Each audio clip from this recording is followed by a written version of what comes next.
kugira ngo wumve ikintu kimwe ababwira. Bwana sifiwe.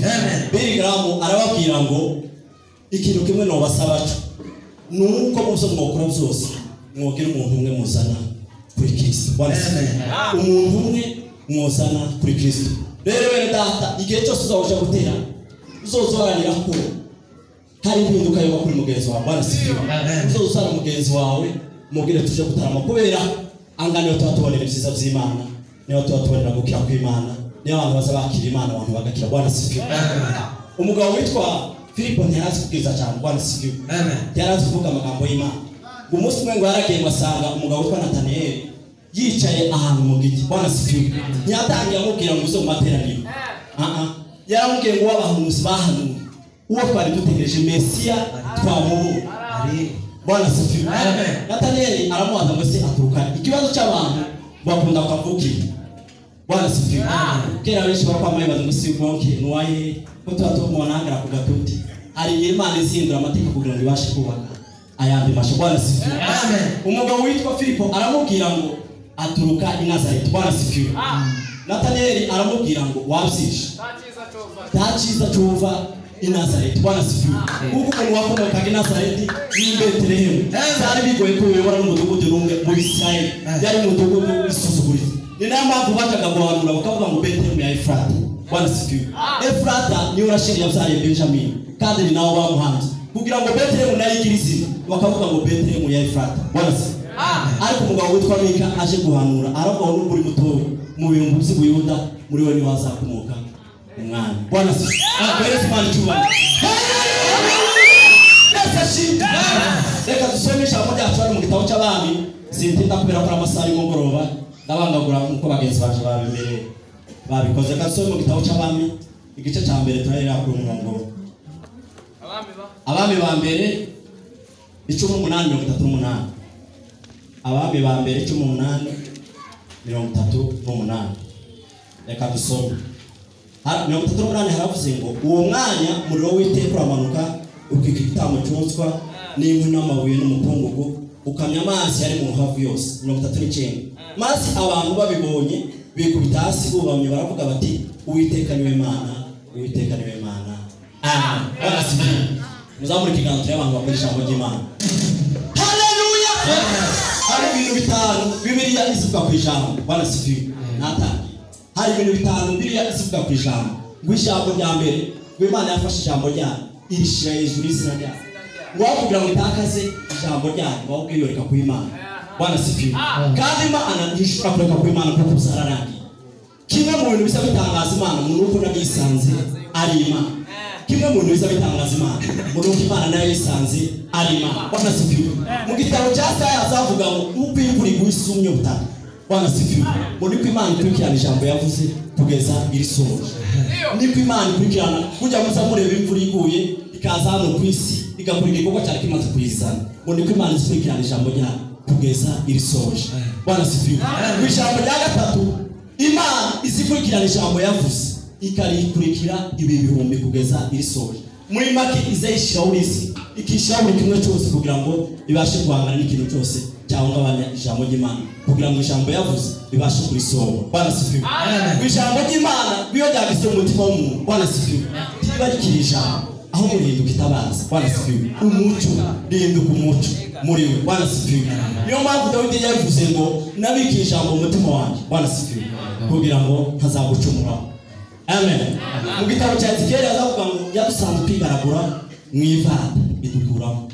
Bwana sifiwe. Imana yadusanze kwigaragura mu byaha idukuramo igereza ubugingo. Dawidi yaravuze umunsi umwe usomye muri Sawuli aravuga ngo umunsi umwe unari ipfuye nihebye ijambo ryawe riranzura. Bwana sifiwe. Ijambo ry'Imana ni ubuzima. Ijambo ry'Imana rirakiza. Ni nayo mpamvu nusenga ubusajya ijambo ry'Imana uzamenye ko wagiye hirya y'ijambo ry'Imana uzaba waragiye kubera n'Imana uzaba kwifuza ku giti cya. Bwana sifiwe. Reka twinjire mu ijambo ryacu. Ngiye kuvuga hejuru y'ijambo ryitwa ngo bimenyekane ku Uwiteka. Bwana sifiwe. Bimenyekane ku Uwiteka ari we Mana. Bwana sifiwe. Gatoya reka mvuge ku makuru y'umugabo witwa Eliya n'imibanire n'Imana. Bwana sifiwe. Eliya yari umuhanuzi w'Uwiteka. Bwana sifiwe. Anyanga ndakunda kugira byinshi. Sindamenyaga niba sante neza. Bwana sifiwe. Ariko niko nene mu buzima usanga bari no wandi kugenda mu muhanda n'abantu tubana muri munsi bazayibona arigenda ngenda gusifira bikambaye impanuka nuko nyene ko Imana yandemye. Bwana sifiwe. Umugabo witwa Eliya yari umuhanuzi w'Uwiteka. Bwana sifiwe. Bibiliya ivuga ngo yari umusuke w'ahantu bita i Galilaya. Bwana sifiwe. Ngo ku ngoma y'umwami Ahabu Isirayeli yahuye n'ibibazo bikomeye by'imiyoborere. Amen. Isirayeli yahuye n'ibibazo bikomeye by'imiyoborere. Isirayeli yubakiraga ku bintu bitatu. Bwana sifiwe. Ikintu cya mbere ngo yubakiraga ku mwami, ku buhanuzi ndetse n'umutambyi. Bwana sifiwe. Ntabwo ngo ibintu bibiri gusa. Umutambyi ni umuntu wakoraga imihango y'Imana. Nk'uko kwa pasiteri wenda arambara kumutanga urugero. Hari imihango imwe n'imwe pasiteri akora twebwe ubwacu tutemerewe gukora. Bwana sifiwe. Yotanga meza twebwe tukoyitanga. Yoshingira twebwe tukoshinga kubera ko tudafite ubwo bubasha. Bwana sifiwe. Umuhanuzi yari umuntu uhuza abantu n'Imana. Bwana sifiwe. Umuhanuzi ndavuga ibintu byinshi cyane. Bwana sifiwe. Umuhanuzi yari umuntu Imana yise kugira ngo abashe kuvuga iby'Imana akabayivuga mu gihe iyo idahari. Bwana sifiwe. Umuhanuzi nakamwe Imana yise kugira ngo babashe kuvuga iby'Imana akabayivuga mu gihe idahari. Akenshi usanga wenda nk'urugero bari gusobanura amandiko. Bwana sifiwe. Imana tushobora kwibona mu kuvuga. Bwana sifiwe. Kandi n'umuntu uri gusobanura ntabwo uri gusobanura ni umwuka uri muri we uri muri abigira gute uri muri abisobanura. Bwana sifiwe. Umuhanuzi ni umuntu ufata ibyifuzo byawe biri mu kavuyo akabishira ku murongo mu ijoro bakumva icyo barushaka kumenyesha. Bwana sifiwe.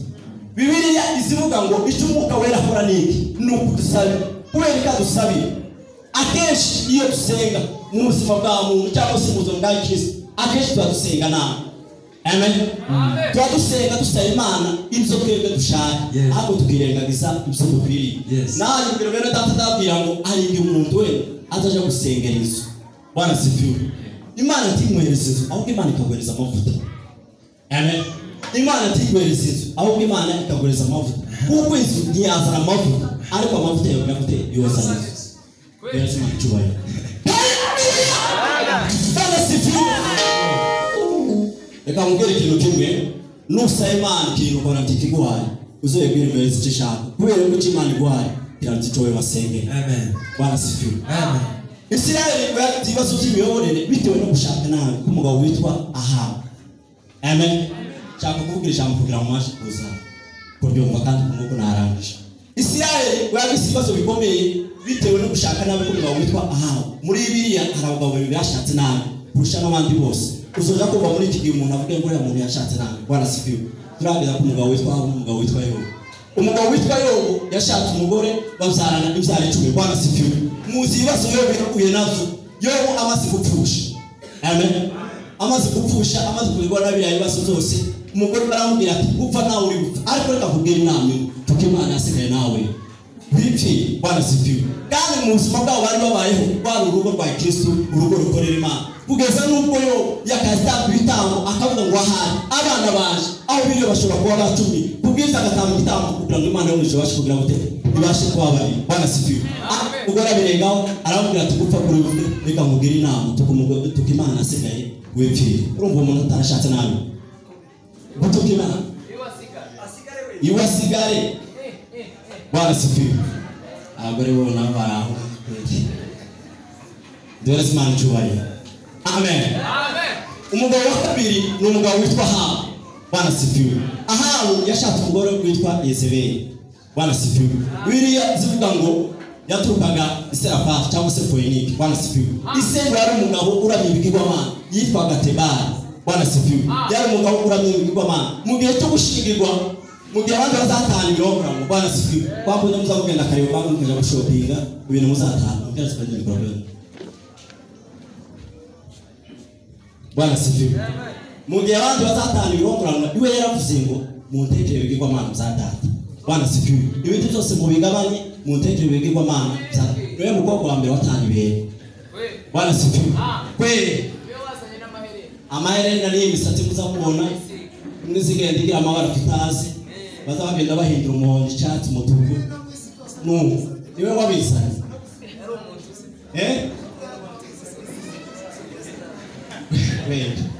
Bwana sifiwe. Amen. Aravuga ngo ibintu byose babigabane bamutekerere ibigirwamana za data. Bwana sifiwe. Ngo bamutekerere Imana yitwa Bali n'indi yitwa Ashera. ngo ndetse babishaka ngo bakoze mu 850 abahanuzi bo kwigisha amategeko y'abanashe wageze muri Isirayeli Bwana sifiwe abwira umugabo wiwe urabisi yuko abagore bashite mu mago nk'abazashaka kugura amerekezo Bwana sifiwe rero bazaturusha n'imbaraga mu tujanye nibizo mu roho sikweli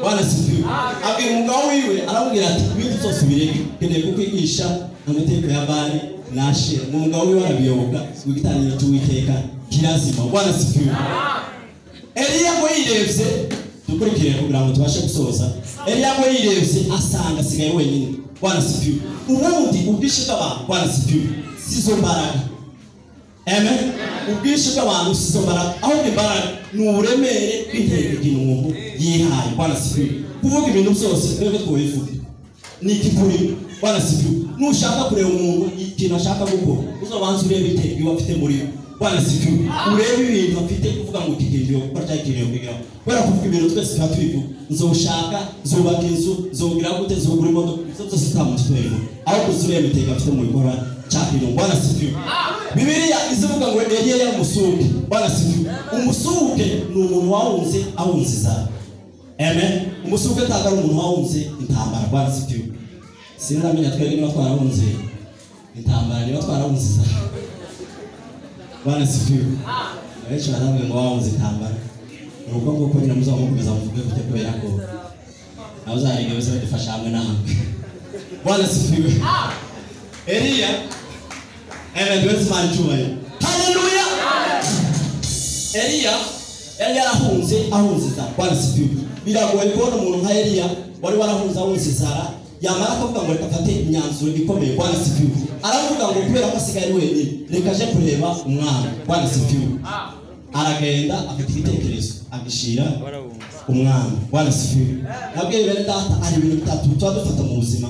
Icyemezo cya mbere Bwana sifiwe ni icyemezo cy'ubwoba. Burya umuntu utagira ubwoba uzamenye ko atarahura n'umutera Bwana sifiwe. Umunyabwoba si ugutinya bidatinye oya ahubwo no gutinya gukoresha imbaraga ukiga uburyo mubana nabyo Bwana sifiwe. Bibiliya yemera ko umuntu ugira amakenga ari ura Bwana sifiwe. Ugira amakenga ari we urama Bwana sifiwe. Icyemezo cya kabiri ni umuntu Bwana sifiwe. Ni icyemezo dufata kubera ko abandi bagifashe Bwana sifiwe. Ukabwa ngo ikigeno sina cyemeraga ariko kubera ko abandi bacemeye nanjereka cemere. Icyemezo cya gatatu ni icyo umuntu afata ku giti ciwe Bwana sifiwe. Icyo umuntu afata ku giti ciwe ukabwa ngomba gukora ibyo abandi bananiwe ngomba gukora bizananiwe abandi Bwana sifiwe. Eliya yafashe icyemezo cya gatatu ni nacyo Saduraka na Meshaki bafashe igihe umwami yategetse ngo bajye mu kibaya cya Dura kuramya igigirwamana Bwana sifiwe. Bitegeko bari barizi ariko ngo bagenda batari kuramye igishushanyo Bwana sifiwe. Ngo baravuze ngo ikintu cya mbere amen baravuze ngo ikintu cya mbere reka bagende kubera ko baravuze ngo ntakindi giterane gishobora kugira abantu benshi icyo umwami yateguye reka tugende tubashe kwerekana Imana. Icya kabiri baravuze ngo abantu nibabona Imana icyarimwe barahinduka abantu bose bagiye gutera bakorere Imana Bwana sifiwe. Eliya ntabwo yafashe icyemezo cya gatatu cyo kuja kureba umwana. Ubundi iyo Mana yitwa Bali bayizeraga mu bintu bitatu Bwana sifiwe. Bayizeraga mu bintu bitatu. Ikintu cya mbere bayizeraga nk'Imana ibasha kubahereza imvura Bwana sifiwe. Eliya yahagaritse imvura kugira ngo yerekane intege nkeya zake zaba. Icya kabiri bayizeraga nk'Imana ibasha kubahereza kuzara abahungu n'abakobwa Bwana sifiwe. Icyemezo cya gatatu bayizeraga nk'Imana ibasha gutuma imirima yabo Bwana sifiwe. Ngo Eliya ahagarika imvura kugira ngo yerekane intege nkeya z'abana baragenda aca kureba umwana.